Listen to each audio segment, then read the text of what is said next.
வைஃபும் அவங்க அம்மாவும் சேர்த்து சிறுதானியை போட்டுட்டு இருக்காங்க சாமி. சிறுதானி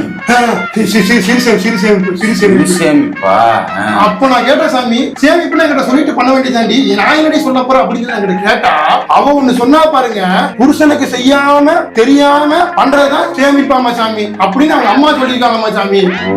இதனாலேயே வீட்டுல ஒரே சண்டையா இருக்கு சாமி. இந்த சண்டை வரும்போதெல்லாம் அவ வரமாட்டா சாமி, அவங்க அம்மாவா வந்து என்கிட்ட பேசுற மாதிரியே இருக்கு சாமி. என் பொண்டாட்டியவே கால சாமி, என் பொண்டாட்டியை விட்டு கட்டி கொடுத்த கருது சாமி. அவனுக்குதான் சாமி உங்களை தேடி வந்து.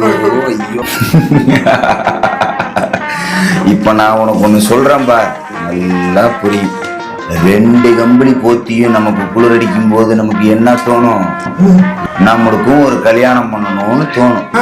அதுவே கல்யாணம் பண்ணதுக்கு அப்புறம் ஏசி போட்டும் நமக்கு வேர்க்குதுன்னா என்ன தோணும்? ஏன்டா நம்ம கல்யாணம் பண்ணணும்னு தோணும். தோணுது சாமி, தோணுது.